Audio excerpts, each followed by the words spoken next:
God has given His people a tremendous task in this world, and all need wisdom carefully to search out the mystery of iniquity. In the very time in which we live, the Lord has called His people and has given them a message to bear. He has called them to expose the wickedness of the man of sin. Testimonies to Ministers 1:18, and in Great Controversy 6:06 we read, "The sins of Babylon will be laid open, the fearful results of enforcing the observances of the church by civil authority, the inroads of spiritualism, the stealthy but rapid progress of papal power, all will be unmasked, and by these thousands who have never heard words like these before will be stirred." In the ancient world, the ancient system of pagan idolatry gave place to the monstrous cathedrals that exist in Europe today. But still on these cathedrals we see remnants of the origin of this system. Spain reached a tremendous climax during the 15th and 16th century in her colonies around the world. And we see in Spain the great power of the Catholic Church. It was in Spain that the Inquisition was set up with a tremendous power. 68 million people were destroyed there alone. The early Christians had spent many years suffering at the hands of persecution, and as the church became corrupt, they separated. We find in the history of the Waldenses by Wiley and the Waldenses by Claudiana, a book written in Rome, that the early Christians who wanted to stay pure and stay faithful to the apostolic faith removed themselves into the mountains and the remote areas of Europe, and there they raised their families. But even there the armies of Rome found them. The church was now the destroyer, and some of the most horrible scenes in the history of the world took place at that time. These people tried to have religious freedom. They worshipped in groves and trees and in caves of the earth, but even there the long arm of Rome found them. Their valleys were fairly silent just before the time of Martin Luther. But when they heard of the great Reformation that was taking place in Germany and in Switzerland, they sent representatives and they joined the Reformation, and a tremendous movement took place against the power of Rome. And so Satan moved. In Great Controversy 2:34 we read, "At this time the order of the Jesuits was created, the most cruel, unscrupulous, and powerful of all the champions of popery, cut off from earthly ties and human interests, dead to the claims of natural affections, reason and conscious holy silence. They knew no rule, no tie, but that of their order, and no duty but to extend its power. There was no crime too great for them to commit, no deception too base for them to practice, no disguise too difficult for them to assume. Vowed to perpetual poverty and humility, it was their studied aim to secure wealth and power to be developed to the overthrow of Protestantism and the reestablishment of the papal supremacy. When appearing as members of their order, they wore a garb of sanctity, but under the blameless exterior, the most criminal and deadly purposes were often concealed. It was a fundamental principle of the order that the end justifies the means. By this code, lying, theft, perjury, assassination were not only pardonable, but commendable when they served the interests of the church." In The Power of the Jesuits by Philip Miller and this book, The Jesuit, Their Spiritual Doctrine and Practice, we get a history of the Jesuit order. We find that Inigo, the father of the order, was born in the Valley of Loyola in northern Spain. Here he was born to a wealthy family. There today is a tremendous monastery to the Jesuits and a magnificent chapel illustrating how much they honored this man and the wealth of that order. The castle next to it is where Ignatius was born. Ignatius, as a young man, was a violent, brutish sort. The police records of the day said violent, vindictive, and dangerous. He was a proud young man and involved himself in many of the sins and evils of the day. He wanted to be a great commander, but unfortunately in a battle with the French in Pamplona, he shattered his leg, and now his plans for the future as a great warrior were ended. There, while he was recuperating, he read books about the saints and about Jesus. These were fanciful books about the saints, about the miracles and the things they could do. He envisioned Christ as a great commander, and now he, as a saint, would capture the world for Jesus Christ. He had had a nervous breakdown, and this concept illustrated the condition that his mind was in. Now, as a cripple, he made his way all the way across Spain to the mountains of Montserrat. There was an ancient sanctuary there, and in that sanctuary was housed a very sacred image to the Catholic Church. This image was called the Black Virgin of Montserrat. In this church, Ignatius spent 3 days making confession and spent an entire night standing before this virgin statue as a knight in a vigil. He committed himself to the baby Jesus and to Mary. And from there he determined to go to Jerusalem. And there in Jerusalem he determined that he would conquer the Muslim world for Jesus Christ. All the powers of Rome couldn't do it, and now he would do it. On his way, he found he couldn't go because Barcelona had the plague. And so he had to stay in this little town called Manresa for 10 months. There in that town, as we arrived there, we found a monstrous institution of the Jesuits built over the place where Ignatius stayed there. It was a cave. 10 months in the cave, he tortured his body and his mind until, in exhaustion, he began to have dreams and visions. He claimed that the secret doctrine of the Catholic Church was taught to him in this place. In his eye, he saw lights flashing. And he believed that Mary came in the form of a light in Jesus. And he believed that he saw Satan in a spiral of light eyes before him. He believed that he had chased Satan around like a dog with a stick and many other fanciful concepts, but he claimed that these teachings he received there were the foundation of his entire movement. And here he began the spiritual exercises of Ignatius.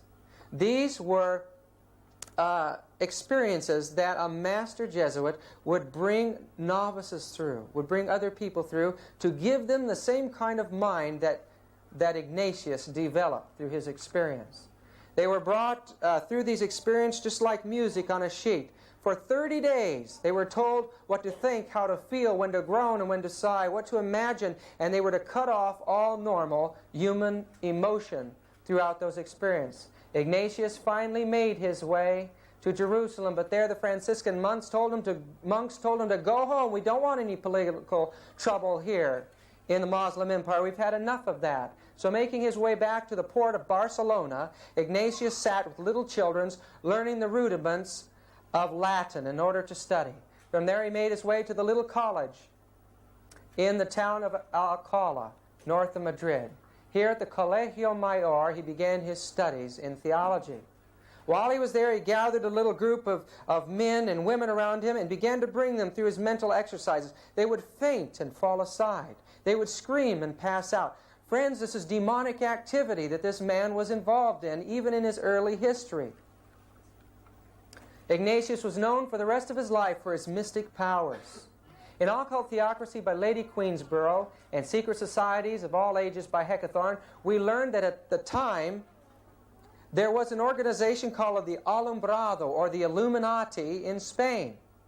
The Inquisition determined that Ignatius had been a member of this occult intellectual society and threw him in the jail there at the Inquisition. Upon his release, he made his way to Salamanca, to the great university there, but again he was brought under suspicion of being an Illuminist, and he was thrown in the Inquisition again. Now, upon being released, he made his way to the great University of Paris in France, and there he gathered intelligent young men around him, brought them under the control of the power of his mind, and these became the basis of his society. Not too far from the university, they dedicated themselves to the new order of the Jesuits there in Montmartre. Today there's a tremendous chapel on Montmartre, one of the most magnificent chapels that we saw while we were in Europe. And it's dedicated to the destruction of democracy and liberty in the world. Ignatius from there made his way to Rome, and in time he was accepted by the Pope. The Reformation had destroyed the influence of the Church in many parts of Europe. In the book, The Ignatian Fireworks, or Fiery Jesuits, published in 1667, it's right here in the vaults at PUC if you want to read it, we read the aged gentleman Paul III, who then sat in the infallible chair, foreseeing the need the papacy had of incendiaries to vex the enemies to its grandeur, easily grants the petition of Ignatius and his decemvirs, prostrate at his holiness's feet, where after sweet kisses in token of their obedience, they receive an institution of their predominant sect. From that time, Rome was the center of this new satanic system, the Jesuit order. This is the Chiesa del Gesù in Rome, and entering into it, we get some idea of the wealth and the power of the Society of Jesus. There, a death mask of Loyola was made into a picture. We get a view of what he looked like. But the altars and the artwork are the ancient Baroque style, and it's a magnificent structure showing that the wealth of the nations at one time flowed into this order. There's an allegorical statue of the church destroying Huss and Luther. Another great painting of Ignatius ascending to heaven as a saint after his death. But the most interesting of all to me was this, of Jesus holding his heart out in his hand.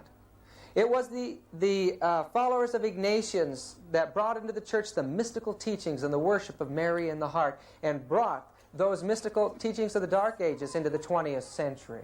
When Xavier was once requested by one of the patients to scrape out an abscess, this is Xavier, one of Ignatius's followers, he felt rather squeamish about it. He put his hand, which was covered with a purulent matter, to his mouth in order to put his self-control to the extreme test.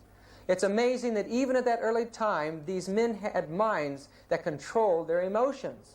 Rodriguez would not at first make use of this resting place, but afterwards, in order to punish himself for his weakness, he laid himself down naked in a bed in which immediately before a man had died of pediculosis, and which still swarmed with vermin. These men, with their mind over the control of their emotions, were sent out into the world. At first, they proved themselves in the hospitals, and that's where these quotations came from in Hewlett Miller's book, History of the Jesuits. But they also made their way out into the world of the pagans to win them to the new pagan Christianity. One of the first was St. Francis Xavier. The Pope claimed that this man had been given the gift of tongues, and as he went out he certainly learned scores and scores of languages in India and Asia and Japan, and became a master of that whole province in the Jesuit system. The Jesuits were given tremendous power. At first there was only 60 of them allowed, but in time they were given full control of the church. Yea, they were given power to excommunicate all who would hinder or do not aid the society, to confer orders, preach, and minister sacraments, to change their general, to absolve heretics as well as imprison the excommunicate, to exercise episcopal functions, to confirm, exercise, dispense, etc., to disguise themselves, to carry movable altars, give plenary indulgence, to live exempt, free from secular power, taxes, as well as jurisdiction, authority, sentence, and command of any other ordinary delegate, judge, magistrate, from any search. Folks, it illustrates that the church and society gave the Jesuit absolute control in this world, total free from all law. In the Council of Trent, 2 of them were set aside, Alcazar and Ribera, to form a counterfeit theology to the prophecy of the Protestants about the Antichrist. At that time, these theologians formed the idea of futurism, that the Antichrist should come sometime in the future. This in time developed through John Darby and Edward Irving in Scotland into the rapture concept. And this book on the rapture was written by 2 Catholic priests. Peter Canisius and Peter Faber were the first missionaries sent in to form an educational system in Germany to counter the Reformation. The Jesuits became the educators and the controllers of the mind of children and the generations that were coming up. They became the great moral theologians and fought the Protestant concept of predestination. They taught free will, but merged with their free will was the idea that an individual through his own works could become perfect and gain merit on his own. Father Matteo Ricci illustrates the tremendous power of the Jesuit to infiltrate other religions and cultures. He became in every way a Chinese, and in time infiltrated the court of the emperor in China. These Jesuits could read and learn the language and the religion better than the people, become the teachers of the people, and then insinuate Roman Catholicism, eventually opening up these magnificent courts to the Catholic missionaries. They entered into the primitive and poor areas of the world, and thousands of pagans were gathered into the Catholic Church through these men. But they had a secret way of doing it. In the book Fire Jesuits we read, they allowed their proselyte Christians to commit idolatry by a subtle evasion, that of enjoining themselves enjoining them to hide under their cloaks an image of Jesus Christ, to which they teach them by mental reservation to direct those public adorations which they rendered to the idol. The Jesuits infiltrated the other orders. They took over the head and the control of the Inquisition from the Dominicans. They turned it into a tremendous engine, a terrible power that wiped out thousands and millions of people. In Gurry's Doctrines of the Jesuits, we read it was Loyola himself who procured the erection of the Inquisition in Portugal. It was at the hands of the Jesuits that millions of people suffered the most horrible deaths, terrible suffering that goes beyond our imagination today. These people did not realize that as they were persecuting these people, as they were torturing their flesh and causing every nerve in the body to scream in pain, they were causing the sufferings of Jesus Christ himself in his people. In Fox's Book of Martyrs and other books, it tells about the tremendous campaigns that raged against those who had fled into the mountains to have religious freedom. In time, all of the Albigensian race in southern France were completely genocide, exterminated from the earth. Not one was left. And the Waldenses in northern Italy were exterminated to the place where there was only a few thousand left, and they had made their way over the Alps to Geneva. The record of history has been rewritten, folks, by the Roman Catholic religion. The Jesuits became the controllers of history, and thus the record of millions of faithful souls is not available to us. The Spirit of Prophecy tells us that that record is written in heaven. The church, every time she wanted to evangelize or infiltrate another area of the world, set up schools or colleges there in Rome. This became the origin of the Pontifical Gregorian University. Its purpose is for the subversion of the world. They sent up houses of the Jesuits and magnificent schools which gave some indication of the tremendous wealth of this order. Europe was being covered by the Jesuits. In the Ignatian fireworks we read, or we notice on the back page, it shows the Pope heating the fire that burned London in the 17th century. And it shows Jesuits under the control of the Pope starting fires in every country of the world. These Jesuits believed diabolical and witchcraft doctrines. At the heart of that order was occult teaching. From a Jesuit creed by John Battista Posa, he says, I believe in two gods, one is Son, Father, and Mother metaphorically according to a temporal generation. The other metaphorically Mother and Father according to a temporal generation. And what is consequent hereto, that the common term Mother, Father may be equally attributed to God and the Blessed Virgin as if they were both hermaphrodites, sexually male and female. This is raw pagan teaching in the raw sense of the word. In the book, again, the fiery Jesuits, they affirm that the diligence of an expert conjurer in diabolical arts may well be thought worthy of a reward, and that a fortune teller is not obliged to restitution if he hath consulted the devil, nor to confession, though he hath expressly invoked the devil, and that it is lawful to consult a conjurer. It was the Jesuits who became the masters of astrology in the Dark Ages. They led out in the schools of teaching astrology in the Vatican. Folks, this chart was made by a famous Jesuit Kircher, and it's astrological healing. In the Soul Hustlers by Rennie Norbergen, an illustration that their teachings on astrology and their occult beliefs in the heart of that system has never changed. Rennie Norbergen in this book quotes Jean Dixon as saying, as a child I was taught Chaldean astrology by a wise and wonderful man, a Jesuit priest. I don't see how anything can be, I don't see how anyone can say that astrology is wrong. After all, he was a man of God. Jean Dixon in the world is one of the most popular clairvoyant astrologers today, and we understand now that she was taught that by the Jesuits. In Gurry's Doctrine of the Jesuits, this also is available in the library here at PUC, we learn the secret of how the Jesuits became the masters of the confessional. They could excuse sin by subtle evasion, and because of it, the wealthy powers of the earth beat a path to the Jesuit confessional. They learned the secrets of state. They sent this to the head of their order, and through it, they were able to manipulate the emperors and the rulers of the world. Henry IV had them in his kingdom. And we find that, that the Lewises surrounded themselves with Jesuits and used them as confessors and to run their government. But this Lewis The 15th was a homosexual. No wonder he needed a Jesuit confessor. As we were going through Versailles, we were told that in this room, this was the bed of Louis, and as the heads of state came in each morning to talk over state matters, he would grab one of them, pull them in bed, and pull the curtain around them, and after sodomy was over, they would continue the state talks. And his confessor was a Jesuit. The Jesuits got used to the wealth of the world.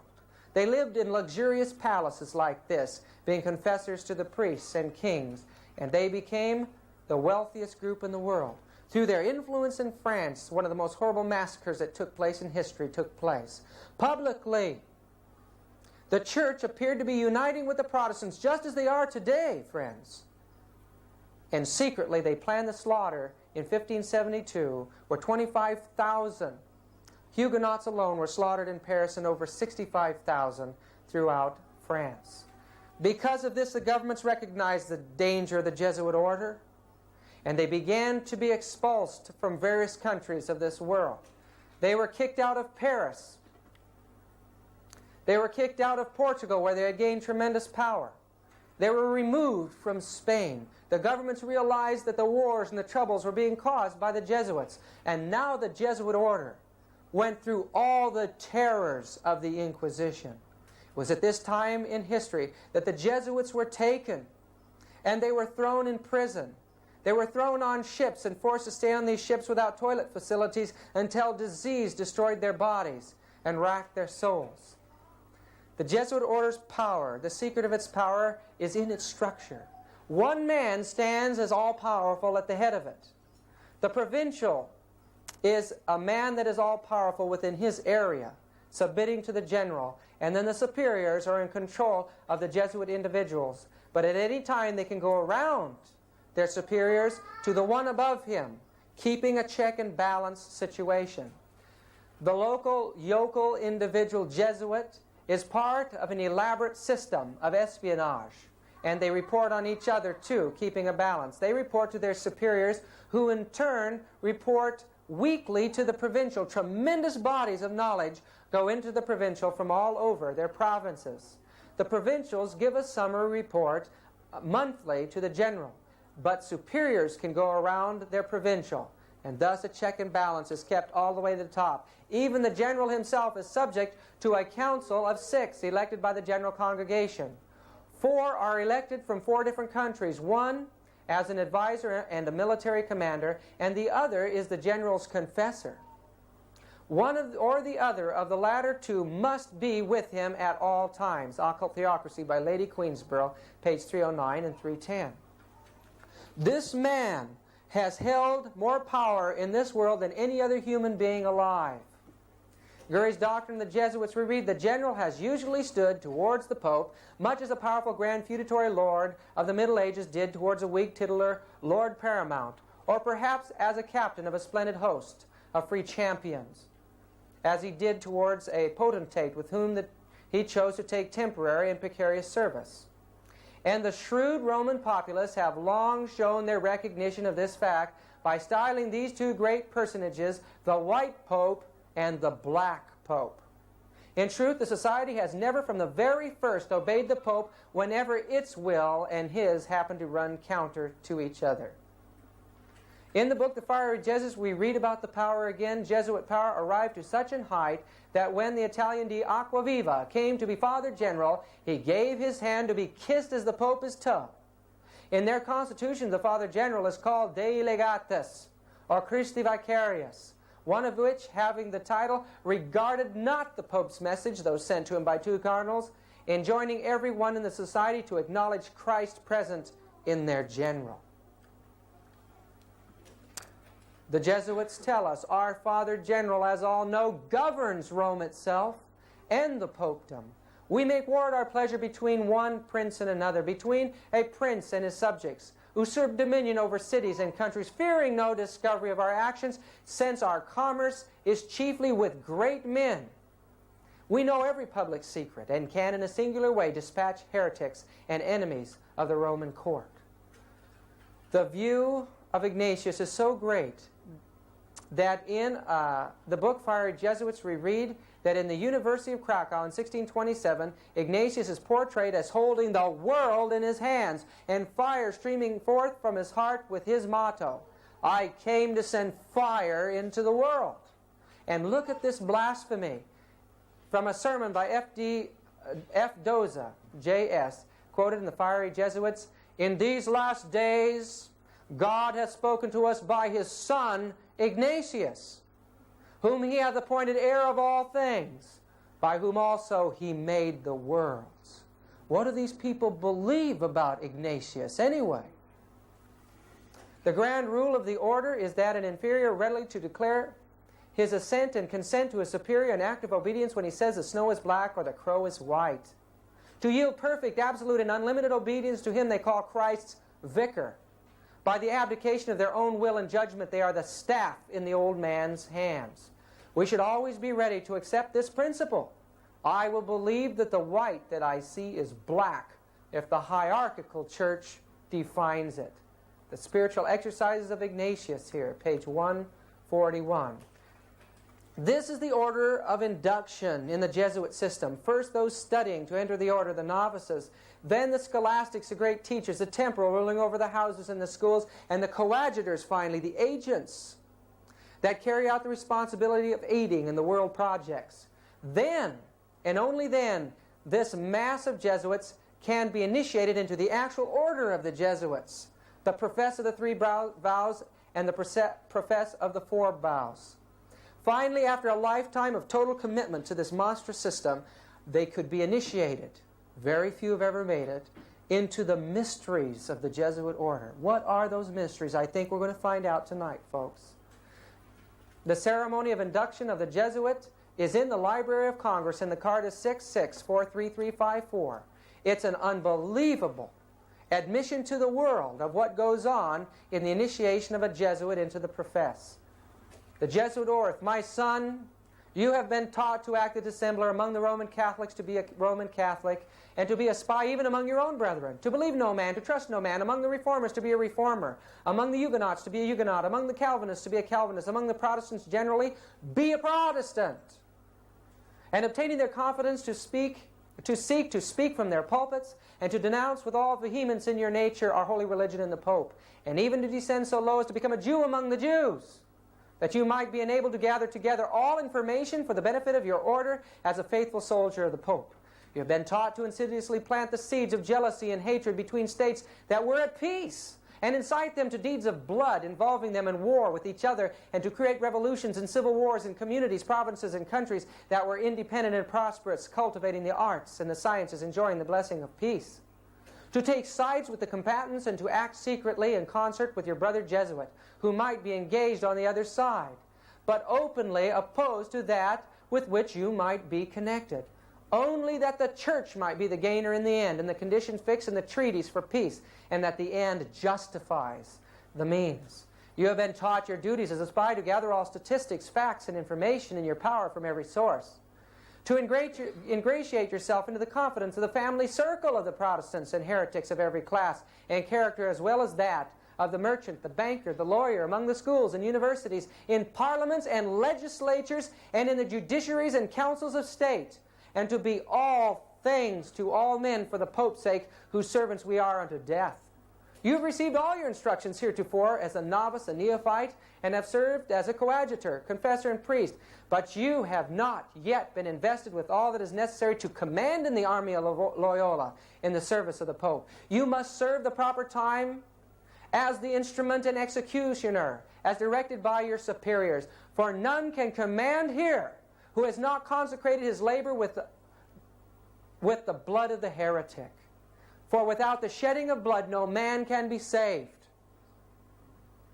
Therefore, to fit yourself for your work and make your own salvation sure, you will, in addition to your former oath of obedience to your order and allegiance to the Pope, repeat after me.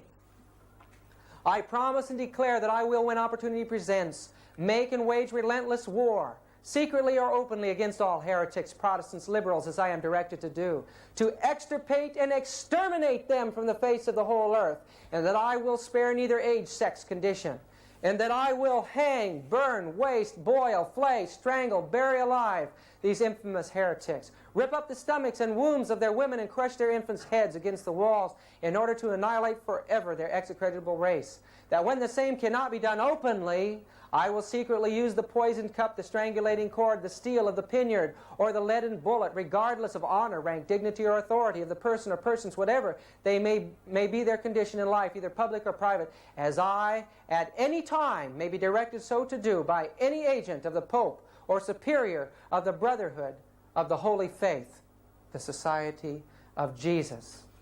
Could they carry out these kinds of monstrous oaths? They can, because of the secret of the exercises. In Boehmer's book on the Jesuits, we read, we imbue into him spiritual forces which he would find very difficult to eliminate later.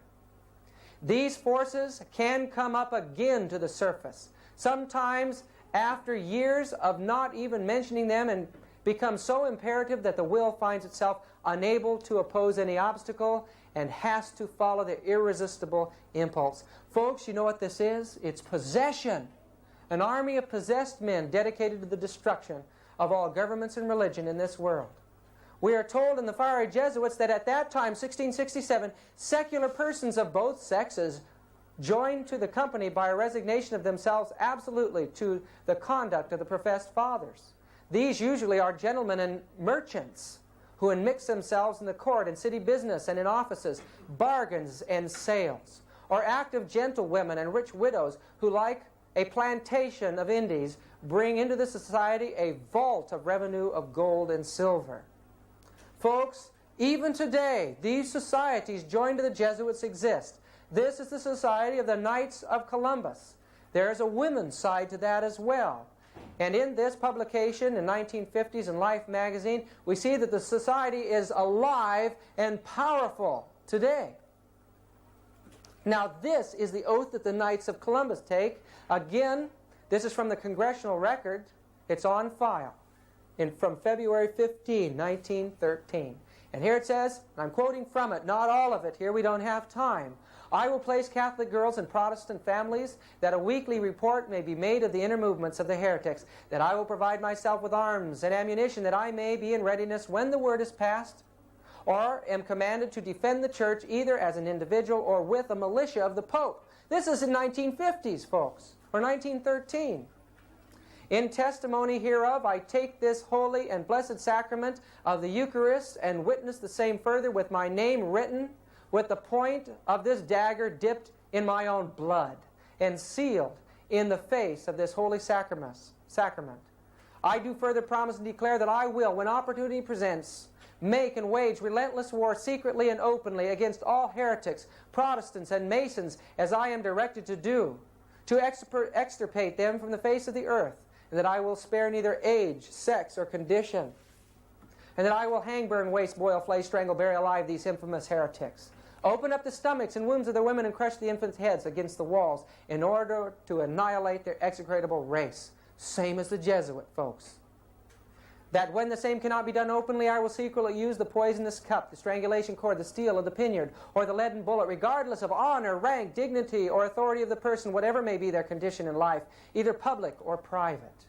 Should I prove false or weaken in my determination, may my brethren and fellow militia of the Pope cut off my hands and feet, cut my throat from ear to ear. May my belly be opened and sulfur burned therein with all the punishments that can be inflicted upon me on earth, and my soul shall be tormented by demons in eternal hell forever.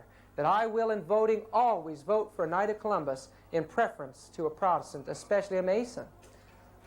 In the book Catholic Power Today, we read that at this time, now in the 1970s, and 80s, the Catholic Church now has adopted simultaneously with carrying on the old traditional religious organization, a strategy of gradualness directed at the smooth identification of her most advanced weapons of penetration. Hence the creation of a peculiarly suited religious, semi-religious, and even lay bodies whose aim is to infiltrate the various strata of society. The last few decades have seen the multiplication of such movements of penetration labeled secular institutes. Their members generally are people who, although laymen, have the same fervor and determination to fight for the church as have the traditional religious orders. Thus, while taking the vows of poverty, chastity, and obedience, they do not wear special clothes, have ordinary jobs, and mainly live at home. They avoid the spotlight and keep their membership a secret, not only from their own offices or factories, their co-workers and friends, but even from their own families.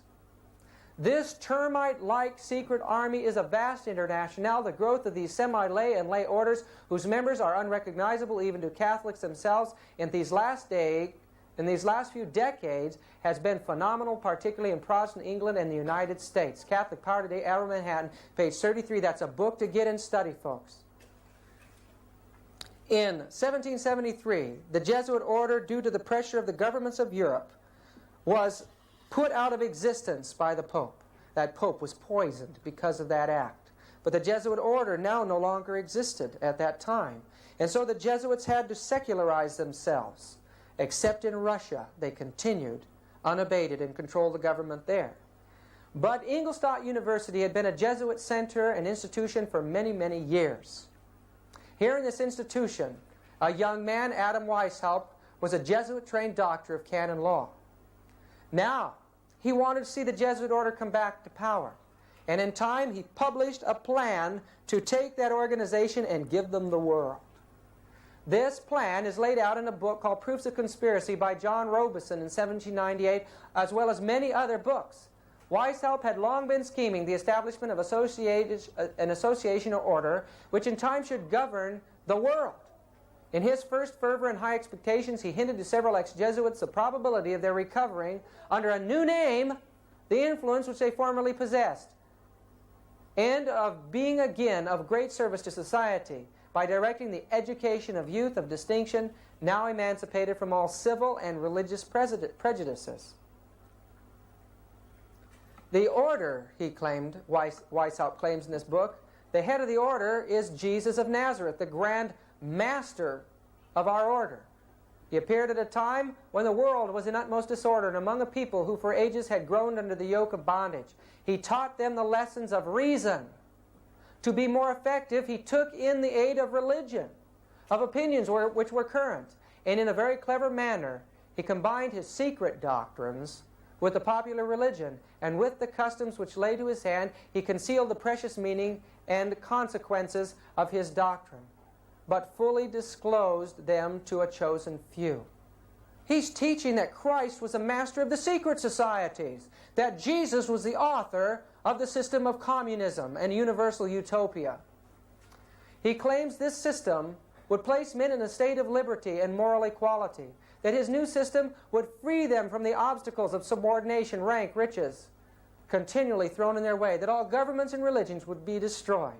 Our secret association works in a way that nothing can withstand, and man shall soon be free. Proofs of Conspiracy, page 64. It was Weishaupt who designed this pyramid structure as a symbol of how he would accomplish his goal. In the book Pawns and the Games by the Canadian commander William Guy Carr, we see that the symbol that Adam Weishaupt designed was an altarpiece there in Ingolstadt University.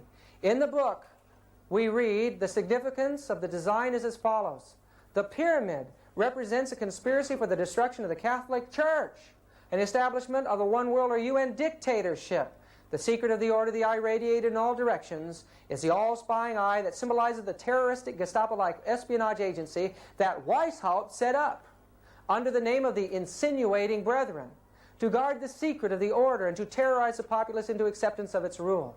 This Ogpu had its first workout in the Reign of Terror of the French Revolution, which it was instrumental in organizing. Pawns in the Game by Guy Carr. What does Ellen White say about the power that took over the government of France? She says in Great Controversy, page 273, the beast that ascended out of the bottomless pit shall make war against them and shall overcome them and kill them. She says the atheistical power that ruled in France during the French Revolution and the Reign of Terror did wage such a war against God and His holy word as the world had never witnessed. They were the Jacobins, and Weishaupt was called the father of Jacobinism. So this new satanic power that rose up in the heart of the Jesuit order now became a power warring against the Word of God to destroy all religions. In the book Pawns in the Game, we read, it should be noted, that this insignia acquired Masonic significance only at the merger of that order with the order of the Illuminati, Weishaupt's organization, in the Congress of Wilhelmsbad in 1782. So Masonry has been infiltrated by the Illuminati. The picture of the eye in the pyramid can be found on books fomenting the ideas of Weishaupt, which caused the French Revolution. And what a horrible revolution it was. Ellen White says it prefigures an event to take place in this entire world. Human beings were slaughtered mercilessly at that time as God's Spirit was withdrawn. The first power to suffer was the church and the heads of state. This was Louis XVI trying to flee the country, and Marie Antoinette destroyed. When Jim and I went into East Berlin, we visited a museum there on communism. And there we found that one of their main displays in the history of communism was a display on the French Revolution as part of the origin of the communist movement in this world. In fact, the term communism comes from the French word commune, where this thing originated. In time, a man by the name of Lemny, and then this man, Mazzini, became a leader in the world revolution, but not fully inducted into the secret orders. And it says, research dug up letters from Mazzini which revealed how the high priests of the Luciferian Creed keep their identity and true purpose secret. In a letter Mazzini wrote to his revolutionary associate, Dr. Bridenstine, only a few years before he died, he said, "We form an association of brothers in all parts of the globe. We wish to break every yoke. Yet there is one unseen that can be hardly felt. Yet it weighs on us. Whence comes it? Where is it? No one knows, or at least no one tells. This association is secret, even to us, the veterans of the secret society. Even to those involved in leading out in world revolutions, there was a secret society controlling them behind the scenes." This man took over after Mazzini. He was a commander in the Southern armies. After the war, he settled down to study in Arkansas. And from there, this man with a tremendous mind became one of the world's most renowned authorities on pagan idolatry. He became the leader of the Illuminati in time.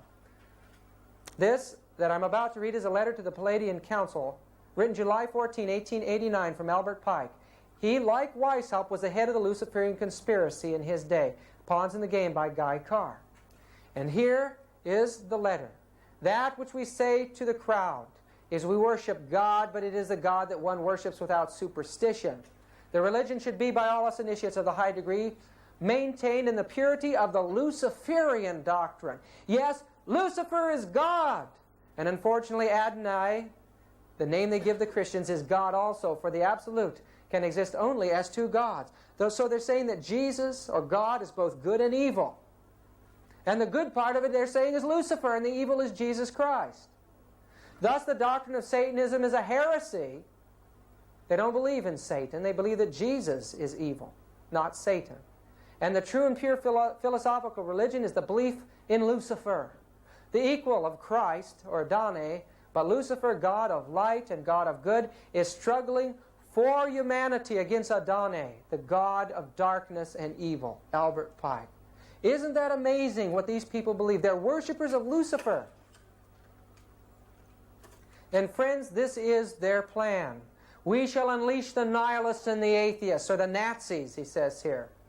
Those who are working in favor of the Christian world, the atheists who are working against it. And we shall provoke a formidable social cataclysm, which in all its horror will show clear to the nations the effect of absolute atheism, the origin of savagery, and the most bloody turmoil.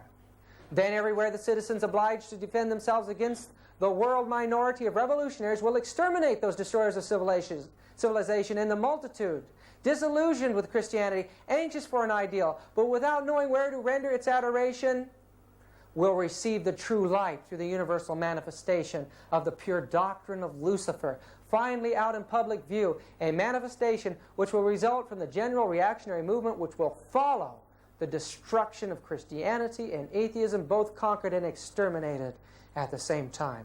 They want another war, folks. It was Albert Pike who laid out the plan for 3 world wars. 1, to open up Palestine. 2, to form a state in Palestine between the 2nd and 3rd, to raise the Arab world and the world of Israel. And once they were armed and ready, and the world was siding on one side or another, they would form an international war. And that war is on our horizon today. Ellen White told us in Evangelism, page 623, a power from beneath is working to bring about the last great scenes in the drama.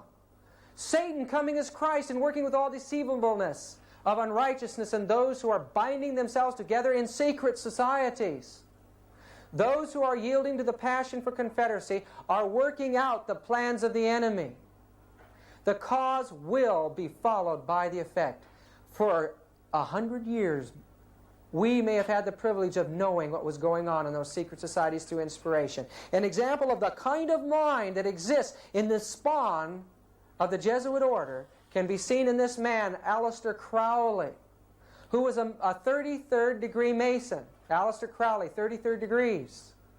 Aleister Crowley was also a member of the Kabbalistic organization of the Golden Dawn in London. And here is his law. Do what thou wilt shall be the whole of the law. Every man and every woman is a star. Man has a right to live by his own law. Man has a right to eat what he will, drink what he will, dwell where he will, move where he will. Man has a right to think what he will, speak and write whatever he will, and make what he will. Man has a right to love as he will. Take your fill and will of love, where and when you will. Man has a right to kill those who would thwart these rights. The slave shall serve. Do you like that law? It sure appeals to the carnal heart. And this law is spreading among the masses of the world today. It's the mind of Satan, folks. Secret societies and subversive movements by Nesta Webster tells us that this conspiracy took place among the Jews. And I'm sure that much of it has taken place in the Sanhedrin circles. But the fiery Jesuits describes clearly that the control of the money in this world is in the hands of the Roman Catholic Church today, and especially in the hands of the Jesuits. They're the ones that claim to become the Jew among the Jews. They're leading out in the Zionist conspiracy. It was their interests that fomented the writing of the Communist Manifesto. It was their interests that financed this man to go in, Lenin, to go in and cause the revolution. The church was hoping to conquer the Eastern Orthodox Church. This revolution has not stopped. The communists may have left her in that revolution and took it for themselves. But the war continues today. January 4, 1862, Ellen White tells us, I was shown before Lincoln's administration the former administration planned and managed for the South to rob the North of implements of war. They were contemplating a determined rebellion or revolution. The North did not understand the bitter, dreadful hatred of the South towards them and were unprepared for the deep-laid plots. Volume 1 of the Testimonies, 253. What was behind these deep-laid plots? In the book 50 Years in the Church of Rome by Father Chiniquy, he tells us that he had hired Lincoln to be his lawyer to protect him against a suit from the church. Lincoln was faithful, and the man was gotten off. And this is a signature on the letter of the IOU found in the book of Lincoln. Listen to the words here. Dear Mr. Lincoln, I answered, allow me to tell you that the joy I should naturally feel for such a victory is destroyed in my mind by the fear of what it may cost you. There were then in the crowd not less than 10 or 12 Jesuits from Chicago and St. Louis who came to hear my sentence of condemnation to the penitentiary, but it was on their heads that you have brought the thunders of heaven and earth. Nothing can be compared to the expression of their rage against you when you not only wrenched me from their cruel hands, but you were making the walls of the courthouse tremble under the awful, superhumanly eloquent denunciation of their infamy, diabolical malice, and total want of Christian human principle in the plot they had formed for my destruction. What troubles my soul just now and draws tears to my eyes is that it seems to me that I have read your sentence of death in their fiendish eyes. How many other noble victims have already fallen at their feet? Lincoln said, he looked at his watch after a talk with Father Chiniquy in his office in the White House. I am sorry that the 20 minutes I had consecrated to our interview has almost passed away. I will be forever grateful for the warning words you have addressed to me about the dangers ahead to my life from Rome. I know that they are not imaginary dangers. If I were fighting against a Protestant South as a nation, there would be no danger of assassination. The nations who read the Bible fight bravely on the battlefields, but they do not assassinate their enemies. The Pope and the Jesuits, with their infernal Inquisition, are the only organized powers in the world which have recourse to the dagger of the assassin to murder those whom they cannot convince with their arguments or conquer with their sword. Unfortunately, I feel more and more every day that it is not against Americans of the South alone I am fighting. It is more against the Pope of Rome, his perfidious Jesuits and their blind and bloodthirsty slaves, than against the real American Protestants. Here again, we read from the words of Abraham Lincoln. Those antisocial laws today are written on her banners with blood of 10 millions of martyrs. It is under those bloody banners that 6,000 Roman Catholic priests, Jesuits, and bishops in the United States are marching to the conquest of this republic, backed by their 7 millions of blind and obedient slaves. Those laws, which are still the ruling laws of Rome, were the main cause of the last rebellion of the southern states. Yes, without Romanism, the last awful civil war would have been impossible. Jeff Davis would never have dared to attack the North had he not had assurance from the Pope that the Jesuits, the bishops, the priests, and the whole people of the Church of Rome, under the name mask of democracy, would help him. These diabolical anti-social laws of Rome caused the Roman Catholic rear guard to be the man chosen to fire the first gun at Fort Sumter. Is it not an absolute absurdity, says Lincoln, to give to a man a thing which he has sworn to hate, curse, and destroy? And does not the Church of Rome hate, curse, and destroy liberty of conscience when she can do it safely? I am for liberty of conscience in the noblest, broadest, highest sense, but I cannot give liberty of conscience to the Pope and to his followers, the papists, so long as they tell me through their councils, theologian, and canon laws that their conscience orders them to burn my wife, strangle my children, and cut my throat when they find their opportunity. This does not seem to be understood by the people today. But sooner or later, the light of common sense will make it clear to everyone that no liberty of conscience can be granted to men who are sworn to obey the Pope, who pretends to have the right to put to death those who differ from him in religion. He says the common people see and hear the big noisy wheels of the Southern Confederacy cars. They call them Jeff Davis, Lee, Toombs, Beauregard, Simmons. And they honestly think that they are the motive power, the first cause of our troubles. But this is a mistake, says Lincoln. The true motive power is secreted behind the thick walls of the Vatican, the colleges, schools of the Jesuits, the convents, nuns, and the confessional boxes of Rome. There is a fact which is too much ignored by the American people, and with which I am acquainted only since I became a president. It is that the leading families of the South have received their educated in great part, if not in whole, from the Jesuits and the nuns. Now, after the assassination of Lincoln, this brother Chiniquy is talking in the book. After I mixed my tears with those of the grand country of my adoption, I fell on my knees and asked my God to grant me to show to the world what I knew to be the truth, that horrible crime was the work of popery. And after 20 years of constant and most difficult researches, I came fearlessly today before the American people to say and prove that the President Abraham Lincoln was assassinated by the priests and Jesuits of Rome. In the book of the testimonies given in the prosecution of the assassin of Lincoln, published by Ben Pittman, and in the 2 volumes of the trial of John Surratt in 1867, we have the legal and irrefutable proof that the plot of the assassins of Lincoln was matured, if not started, in the house of Mary Surratt. But who were living in the house at that time? The legal answer is the most devout Catholics in the city.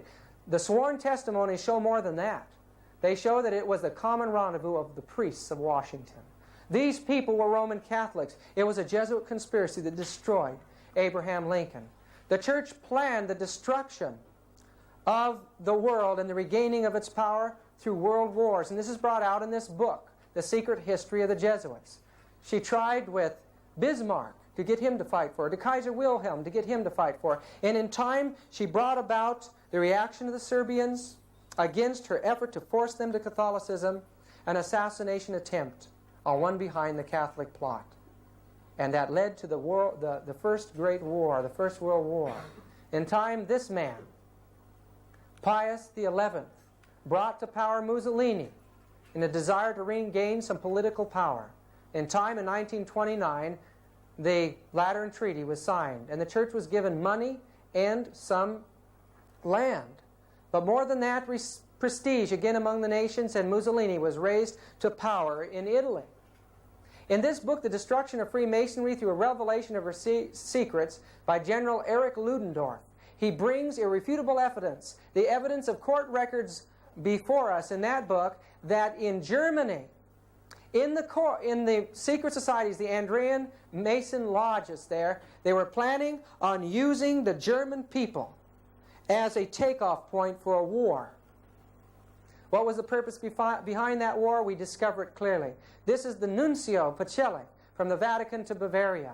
There in Bavaria, he worked secretly with von Papen, and in time they signed a concordat between Hitler and the Vatican. Hitler was raised to power by the Roman Church. It was his relationship with them that made him the man. His speeches, his Mein Kampf were written by Jesuits, and he became a god in that age. And also, as the secret mechanisms of Roman Catholic subversion were taking place in the international world, we find that the I.G. Farben drug complex and the Rockefeller dynasty merged and formed the wealthiest and most powerful cartel in the world, and it was through them that Hitler was financed and brought to power. Hitler's rise to power would have been impossible without the secret financial support of I.G. Farben. The Nazi state became the means by which the cartel agreements were enforced. This is from the book World Without Cancer, page 286 and 287.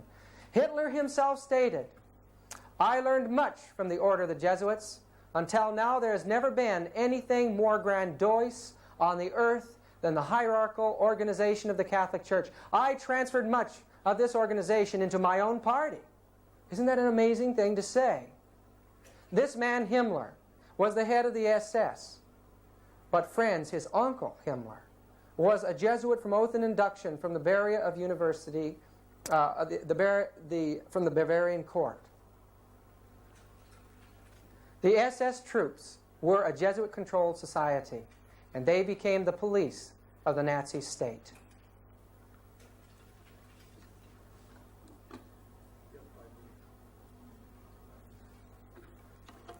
This book, Smokescreens, reveals a tremendous involvement of the Roman Catholic Church in the slaughter of millions of people. Here it quotes Hitler as saying, "As for the Jews, I am just carrying on with the same policy which the Catholic Church has adopted for 1,500 years. Franz von Papen is quoted as saying again in that book, Smokescreens, page 20, by Jack Chick, "The Third Reich is the first world power which not only acknowledges but also puts into practice the high principles of the papacy." What are the high principles of the papacy? What is the plan that the Jewish Church has for its enemies? You can see it in the faces of the people in the concentration camps. That nuncio that worked secretly with von Papen became the Pope after Pius XI. Now Pope Pius XII, supporting Hitler, but in time he saw Hitler's power waning. He was just using Hitler, and in time he turned his attention to the Western world. But what was happening in another country in Europe? Ante Pavelek, the head of the Ustachi state of Croatia, surrounded with Croatian Catholic clergy, in April 1942, he was to Yugoslavia what Hitler was to Germany. There in that state, priests became soldiers, and they worked at the most horrible suffering and slaughter and persecution that the world has ever seen from the time of the Dark Ages. People were tortured to death with spoons and knives and forks, forced to eat their relatives. Eyes were torn out of the sockets and wreathed and handed out among the priests. This is 1942, folks. It shows that if she gains power, she will return to the apostasies of the ancient time.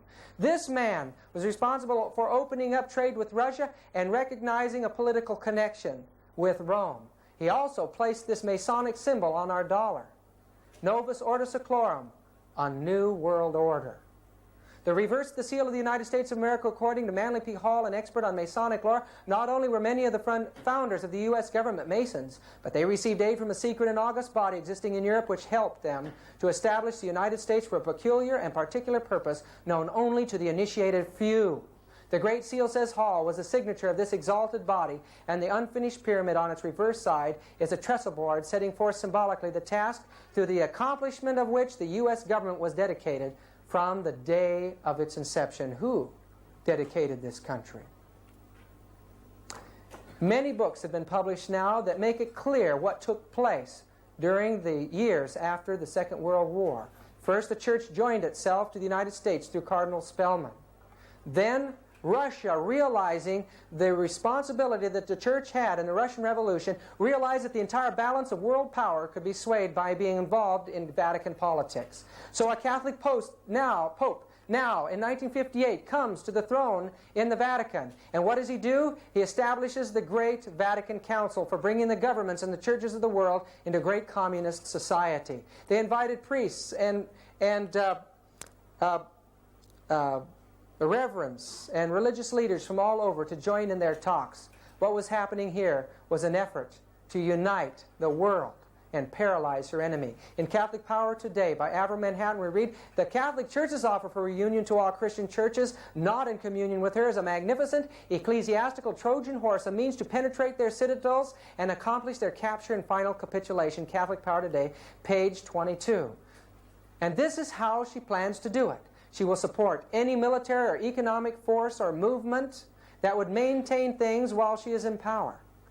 If she can't accomplish it that way, she'll mobilize her religious and diplomatic power to counteract against her opponent in the event she fails to crush it another way. But finally, her last bid is forming an alliance with it, characterizing her joining it. In special circumstances, even leading it, as she's doing today in the great movement for peace and disarmament in the world and the ecumenical movement. This is one of her last assaults. She led out in the charismatic movement secretly, and in time, as it passed the borders of the Catholic Church, and Protestants saw that now the Catholic Church was speaking in tongues. These are Catholic priests. Catholics and Protestants together in great revival meetings will be speaking in tongues together. Some of these folks will be speaking in rosaries, while the others beside them are speaking in tongues. It seems to adapt itself to every religious climate today. Spiritualism has joined Christianity. It was this Pope, the next Pope to take office, Paul VI, that took over the world in a great movement of ecumenism. He finished up the work of the Vatican II. Here he is uniting himself with the Greek Orthodox Church. And we find that today, because of the great ecumenical movement that was begun and is sponsored by the Roman Catholic Church, the Protestants are paralyzed. They no longer speak out against Rome. This man here is Walter Martin, Dr. Walter Martin. Supposedly, he's a great man in the evangelical circles. He accuses the Seventh-day Adventist Church of being a cult because they claim Ellen White is a pope, or they take Ellen White, he says, as a pope. And yet, he will not call the Catholic Church a cult. He says she's a Christian church today. What is happening to the Protestant world? It was the Catholic Church that opened up her doors and invited the communist heads of state in. Here's President Tito from Yugoslavia in meeting with the Pope at the Vatican. Pope Paul VI became the communist Pope, the Pope of the proletariat, mingling among the workers in the various areas of the world. They even devised an entirely new image of Jesus for the populaces now in the Marxist Catholic system. Jesus was depicted as a white-collar worker, and posters were put in the factories of the third world countries. In other places, Jesus was depicted as having overalls or with tools in his hands. Christ was now that God that many years before Adam Weishaupt had pointed out that he was.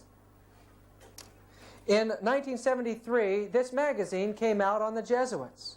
Here it made it appear that the Jesuit order was in search of a new identity, that they didn't know what they wanted to do, that they were in a state of flux. It shows the Jesuit priests as common, everyday dressed people. But still, it showed that Jesuits are involved in the various activities of missionary endeavors all over the world. Some, like Nixon aide McLaughlin, are in politics. Movie actor O'Malley, and here a Congressman Drennan at the Capitol. This is a Jesuit priest named Dan Lyons, and a book by John D. McCullum. Here it pointed out that Dan Lyons was an expert on Asiatic affairs and counseled Richard Nixon. It was his counsel to bomb Cambodia that Richard Nixon followed. Here he is with Commander Abrams, working in Vietnam. How far have these men gone? What secret mechanisms are even being worked out still today in politics, in religion, and all over the world? They make us feel like they're looking for a new identity. But friends, they know exactly what they're doing in the great world revolution that's taking place today. This man, the head of the FBI, made it very clear that the communists are deliberately maneuvering among the Negroes to create a situation for outbreak of racial violence to such an extent that it can be turned into a civil war on a racial basis. In such a civil war, should they succeed in fomenting it, the communists hope to so undermine the American government and our social structure that they can take over power. In the racial civil war that they envisage, they are sure the Negroes will be in the front ranks, the shock troops of the communist revolution. This is quoted from a congressional record, August 7, 1963. Brethren, the spirit of prophecy tells us, and I don't have the quote or the source of the quote now, it's in the United States, but that again, there'll be a racial movement, the army will be called out to put it down, and men will go back into servitude. And the result of it will be a Sunday law. Friends, we're seeing a fulfillment of the spirit of prophecy taking place today. In this book, The Negroes in the Soviet America, written by a communist, published in the South, encouraged the Negro people to rise up and form their own country in the South. And that under communism, they would be exalted to a much higher position in society. This is a communist class that was held in the South. And as you notice on the far right-hand corner, you see that is Martin Luther King, a communist being trained to carry on this revolution. And I want you to know right now still that the revolution, communist revolution, the spearhead of it is the Jesuits in the Roman Catholic Church. I'll prove that to you in a minute. Here he is with known card-holding communists from the conspiracy that took place in Hollywood. Beside him, Sidney Poitier and Harry Belafonte. Violence is being planned today, brethren. I was down at the flea market down in the city, and there a man came up to the table. He heard me talking about prophecy with someone else, and he said, "Would you tell me something?" He said, "Would you please tell me why the black folks down here in the city are hoarding automatic weapons? Just down the street from me, I saw a van pull up, and they unloaded boxes of automatic weapons into a garage. What is happening? What are they planning?" Brethren, I don't know how long until the cities are a hotbed of violence because of these type of plans. But it's coming, and Ellen White tells us that it's going to be an overwhelming persecution, relentless in its fury. The Catholic Church is involved in this ethnic action publicly. In Africa, she is making the black prelates the only prelates there. So the church will relate to a black church at that point. This gentleman, Pope John Paul I, was in for only 33 days. The reason for this gentleman coming in for only 33 days is that he was the choice of the communist influence. The church had become fearful that Moscow would dominate the church, that she would take over it. Prelates began to move. They worked with the CIA. Cardinal Wyszynski from Poland was summoned to this secret meeting, and they decided to plan to get Wojtyla in. Wojtyla had already been deeply involved in the Vatican II project. He was an extremely intelligent man, and he was trained in the field of acting and playwriting. He was the perfect man for the job. He was a Marxist, but he was an anti-Moscow Marxist, and he would be perfect for developing the new brand of Lenin Christianity that they believed was the new age in this world. John Paul, in the liberal magazines in this country, which we know are controlled by the elements that are involved in world conspiracy, set him up as a superstar. 14,000 journalists were accredited to cover his passage through this country. Millions and millions of dollars have been used to place this man in a campaign as a god among the nations today. And the Protestants, where are they? They're completely paralyzed. Protestants for the Pope. We see that a Protestant Baptist president invited the Pope to do the Mass on the White House lawns. He was invited before the United Nations. Here he is with Kurt Waldheim, the secretary at that time. And there before the United Nations, he revealed his Marxist beliefs. The Plain Truth magazine put out in that year says that during the 62-minute discourse at the General Assembly, the Pope shed, as it were, his clerical garb and displayed his humanistic side. He interposed his carefully chosen words with patently Marxist egalitarian themes. Murray Kempton of the New York Post said, "The Pope aligned himself in spirit with the demands of the developing nations for the restructuring of the world economic order." That's a tremendous statement. And look what's going on in black Africa. When the Pope visited Africa, they even changed the color of Christ. There, when the Pope got back from the meetings there in Africa, he said that Catholicism in Africa is Africa. The church is taking over the third world communist countries today. Prelates are now all of an ethnic nature, and in time there is a hope and a plan that a man of an ethnic nature will become the Pope. And thus the third world, the largest part of our world as far as the masses of mankind, will identify with the Vatican. Today, this Pope has brought this man Gontian into a promotional position second in line to the papal seat. We read here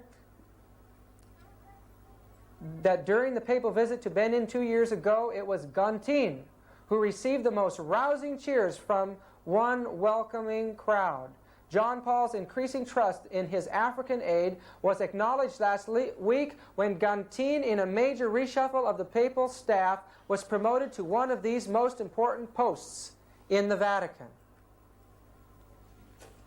As he went to Central America, here he lent his speeches to the communist revolution that were taking place there. The peril of such interpretation is portentous. It puts the kingdom of God in the near future just beyond the fast-approaching Catholic Marxist revolution. The spirit of these biblical Marxist, Leninist-oriented quotations has already impregnated the whole fabric of the Latin American church.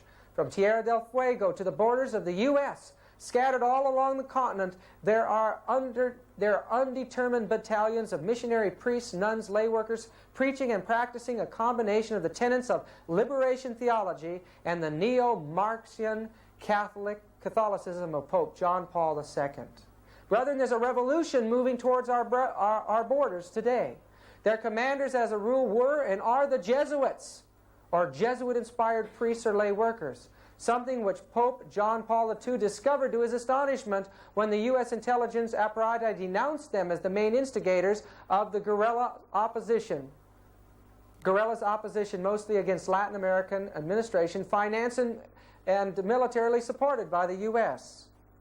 Individual Jesuits at times acknowledged their involvement in the revolution. Father Luis Pellicer, for instance, when he testified in San Salvador, December 12, 1981, before an audience of diplomats and newsmen, admitted that he had served an active guerrilla group for almost 15 years. That's clear back to, at this point, when this was published, that would be clear back from 1965. They have been leading out in the communist revolution of Central America.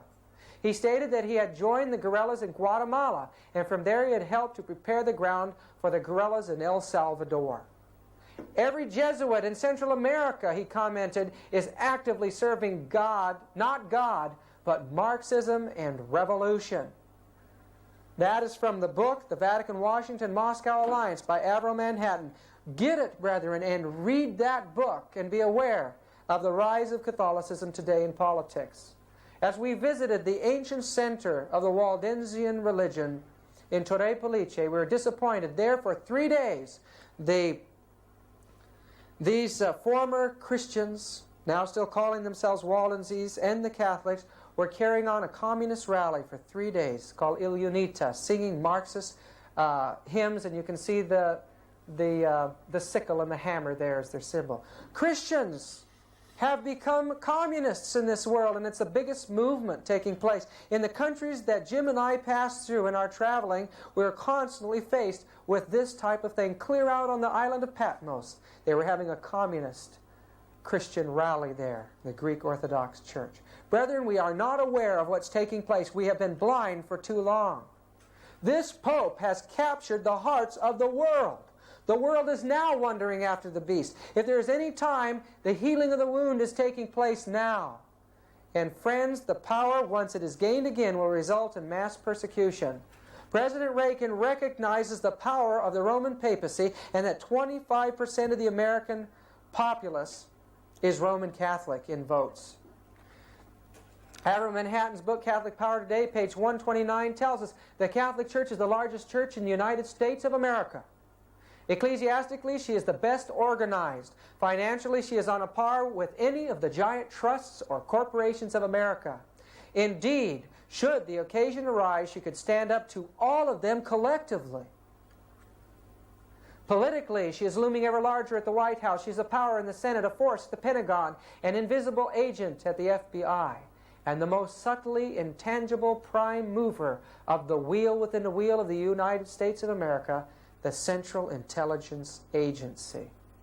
This again, Avram Manhattan's book, page 129.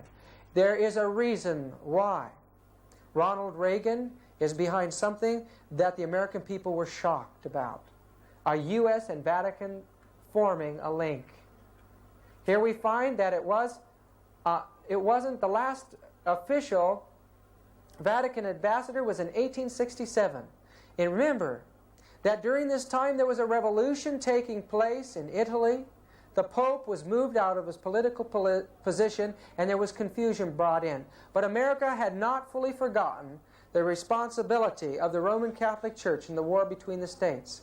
For all this time, for 117 years, we have held off our connection with that power. And now U.S. Vatican resumes full diplomatic ties. What does it say? The step announced here at the Vatican was described by officials of the Reagan administration as an attempt to improve communications at a time when Pope John Paul has become increasingly involved in international affairs. What's happening in our affairs here in the United States? The Protestants have been consistently moving into the arena of politics. There is a revival of religion in legislature today. Many of the old concepts that were revived before, men have forgotten that they were religious. A one-world judicial court was fomented by the National Federation of Churches, the National Council of Churches. Social Security was a religious issue, and now many religious issues are covering the books of law today. What's going to happen as a president in this country has to capitulate to the religious forces? We read on April 23, 1984, in Spotlight magazine, Reagan orders concentration camps. Mass detention facilities, otherwise known as concentration camps, are being set up at a number of major U.S. military installations on the secret orders of President Ronald Reagan. The Spotlight has learned that on April 5, the White House issued a highly classified national security decision. The first roundup and publicly announced one will be of illegal aliens and refugees. A military source told Spotlight, but under the secret provisions of Rex 84, there will be also broad arrests of security suspects who can be held in these centers under this emergency order, whether they're U.S. citizens or not. And this is the thing that alarms me. It says, according to these sources, the primary goal of the vast police operation condemned by Rex 84 is to detain and deport illegal immigrants. But these sources say Rex 84 has another even more closely guarded and carefully orchestrated objective: to apply the so-called capture and custody measures against political opponents, resistors, or even outspoken critics whom the administration considers dangerous.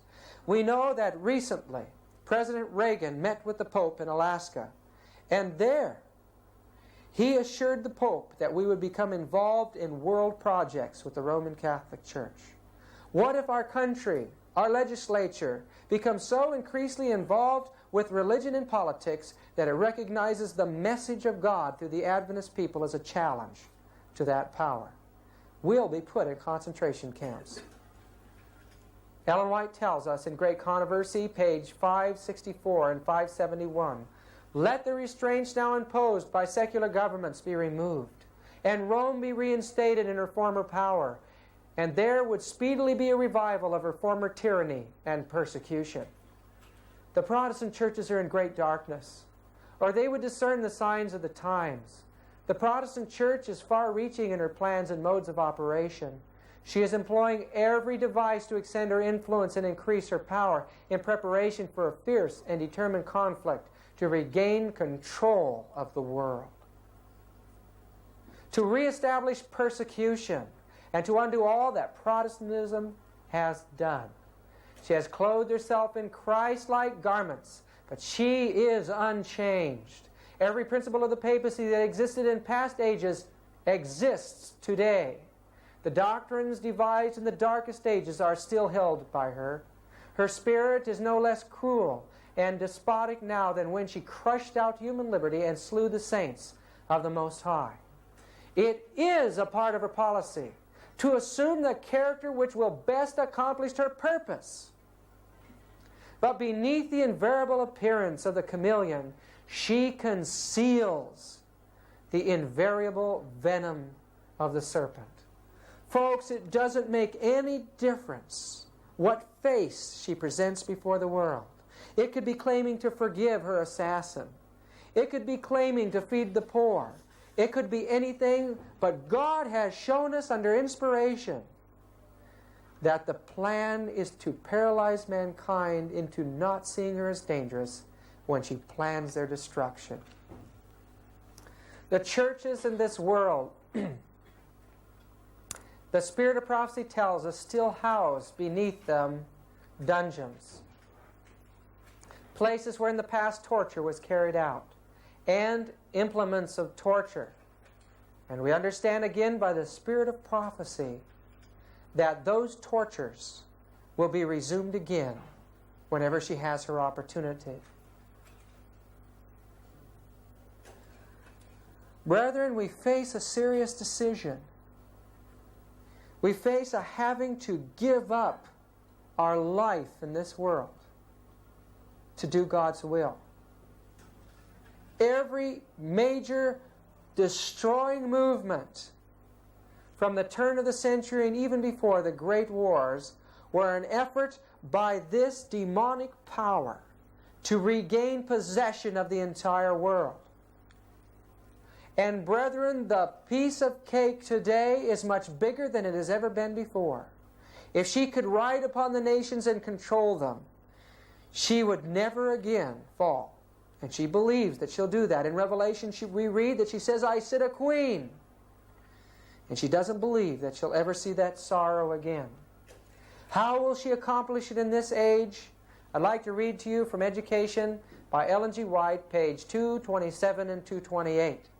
Spiritualism asserts that men are unfallen demigods, that each mind will judge itself, that true knowledge places men above all law, that all sins committed are innocent, for whatever is right, and God doth not condemn. Brethren, this is the teachings of the occult world. These were the teachings that Adam Weishaupt and his co-conspirator Jesuits and others that were brought into the Luciferian conspiracy taught, that brought about the destruction of France and the revolution spreading to the world. At the same time, anarchy is seeking to sweep away all law, not only divine but human. The centralizing of wealth and power. Is that happening today? The vast combinations for the enriching of the few at the expense of the many. The combinations of the poorer classes for the defense of their interests and claims. Brother, everything from terrorism to the man walking down the street with a poster is that movement today. The spirit of unrest, of riot, and bloodshed. The worldwide disseminations of the same teachings that led to the French Revolution All are tending to involve the whole world in a struggle similar to that which confronts France. Brethren, there is a movement today. The base of it is spiritualism. People are crying human rights again, and the movements of Christianity are right involved in those cries. In Revelation 17, verse 8, we read about this movement. The beast that thou sawest was, and is not, and shall ascend out of the bottomless pit, and go into perdition. This is the same source of the beast of Revelation chapter 11, which the Spirit of Prophecy tells us was the atheistical, spiritualistic power that controlled the government of France. Today it's rising on the scenes. And 10 horns which thou sawest upon the beast, these shall what? Hate the whore, and shall make her desolate and naked, and shall eat her flesh, and burn her with fire. The very power that she wants to ride upon, the very power that she feels is going to set her up above the nations, is the very power secretly that is working for her complete destruction. And brethren, her destruction is not just the destruction of the Catholic Church, but she is the mother, and the harlots of the Protestant world. And all of Christianity is going to be involved in a tremendous war and a slaughter at the hands of the new spiritualistic movement that is taking place today. Ancient spiritualism had to work in secret and was a novelty to many people for many years. But recently it has become the fastest growing movement in the world. Since 1976 and 77, the teachings of witchcraft have become the predominant religion in the world today. In this book by Marilyn Ferguson, The Aquarian Conspiracy, we are taught that in this day and age, the greatest minds, the most powerful people in the world, and people on the grass level are organizing. They're working together, though maybe unseen, in legislative halls and in schools, in Christian churches. They are working together to bring about a great occult revival and a taking over of the world in this new age. And folks, they have control of the wealth. They have control of the scientific secrets. There is nothing that they cannot accomplish when their word says go, except that God is holding back the winds. These people can control your mind and control your heart. Ellen White tells us that Satan will work through the sciences of psychology, phrenology, and animal mesmerism. He will use hypnotism on the masses at the end of time. Where is our protection against this great final effort? Brethren, it's only that we are possessed entirely by the Spirit of Jesus Christ. We could not expect to escape the delusion that's coming and the overpowering delusion of Satan as long as one part of our being is still on Satan's ground. We have got to come up to the fullness of Christ's righteousness. Christ has to come into his heart, as we read in Desire of Ages, page 324. He'll come in and he'll make our heart his possession, and he'll make it his fortification, and determine no power should be known in it but his own. And he will make that heart impregnable to the assaults of Satan. At some point in the experience of the Adventist people, we've got to face the fact that we have to settle into the truth of justification so that we can no longer be moved. And God can end this work. This mind of Ignatius Loyola is the dark, vile mind of the Dark Ages. And yet, through the initiation and through the exercises of Loyola, that mind from the Dark Ages of papal supremacy controls the most brilliant minds in the world today. And science, Ellen White tells us, is to lead the world into the papacy as superstition and ignorance once led it into the papacy in the years before. Their schools and their universities cover the world, and in the United States they're everywhere. Thousands of Jesuits continue to graduate every year, and now the people have no knowledge of what their plans are for the world. Brethren, I believe that we are unconquerable if we are part of the movement of the Holy Spirit in this last age. But if you are not, and you don't know for sure that your salvation is secure at this time, you will not be able to stand the pressures that are coming. We know that if we are faithful to our calling, that through us and through other means, God will be able to pluck brands from the burning that were foremost in the cause of Satan at the end of time. And one of these brands was a man by Lacunza, a Chilean Jesuit. This is Lambeth Palace in London, and there's a library there that's set up for priests and prelates. Jim and I, through I believe a miracle of God, were allowed to go in there and study, and there were priests and nuns around us. We asked the librarian to find us these 2 books plus a book by John Darby. These books about the coming of Christ were written by a Chilean Jesuit, Lacunza, finding his way in the 18th century to the Bible. He studied it. Probably as a man entranced, he began to understand the nearness of Jesus' coming. And so he began to write. He went through all of the doctrines of that time on the coming of Christ and proved them all false. And when he did present his view of the coming of Christ, you know what he presented? He presented the truth, that Jesus Christ was soon coming to take his saints from this earth, that he would take them up with him into the heavens, and there they would reign with Christ for 1,000 years. After this period of time when all are destroyed on this earth, he would come back with them after the millennium, and he would judge all the wicked, raising them from hell and from the dead. Of course, he didn't fully understand the immortality of the soul and some of our doctrines, but brethren, the publication of these books in the 1820s and 30s led to the great revival in England and the looking forward to Jesus' coming. I believe that these men, many of them, and others that are involved in movements that they believe is right, can be won if our people will wake up and do the work God has called them to do. There are safety measures in the Bible to avoid their influence on us and on our churches. In Galatians chapter 1, verse 8, we read, "But though we or an angel from heaven preach any other gospel unto you than that which we have preached unto you, let him be cursed or damned." Verse 9, "As we said before, so say I now again, if any man preach any other gospel unto you than that ye have received, let him be accursed or damned." If we followed the Bible, we would not allow heresy in our ranks. And a great suffering would be saved for many of the people of God.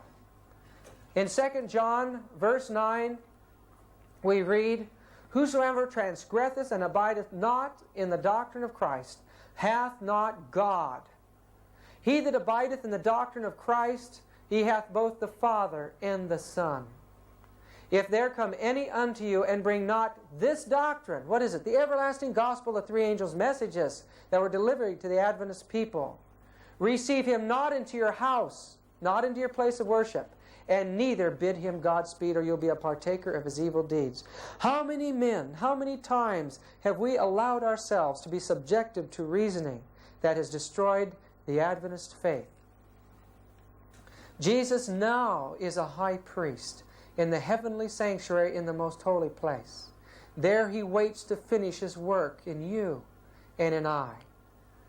Christ is the one that holds his angels in his hands. That's a symbol of all his people that are faithful to him, giving his message. He holds them there. They're in his hand and no one can take them out. Christ the sacrifice is beside each one of us today through the ministration of our high priest. As he ministers his Holy Spirit to us, the death of Christ becomes our death. The world is sacrificed unto us, and we unto the world.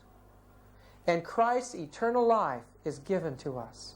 We can stand in this world as conquerors over self and live without sin, brethren. The power is there for us.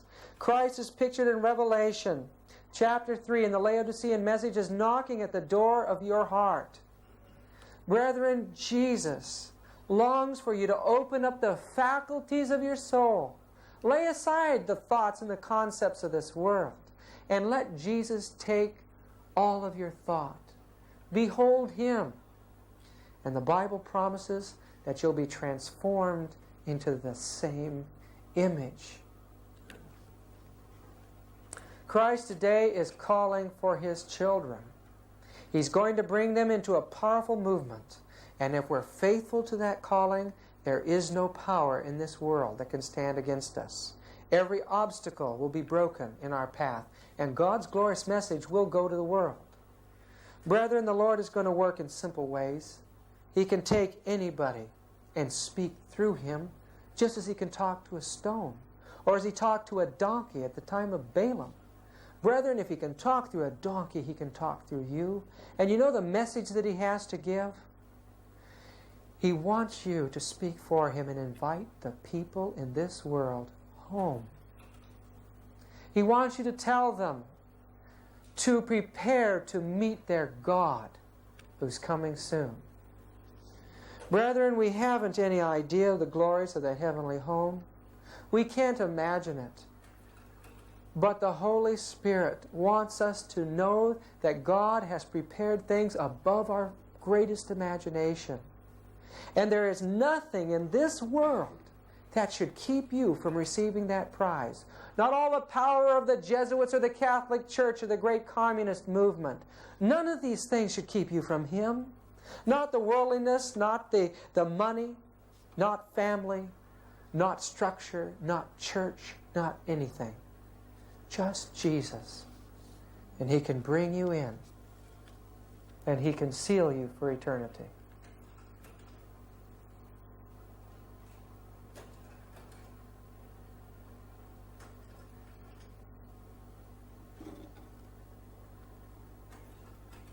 Let's have prayer together, shall we?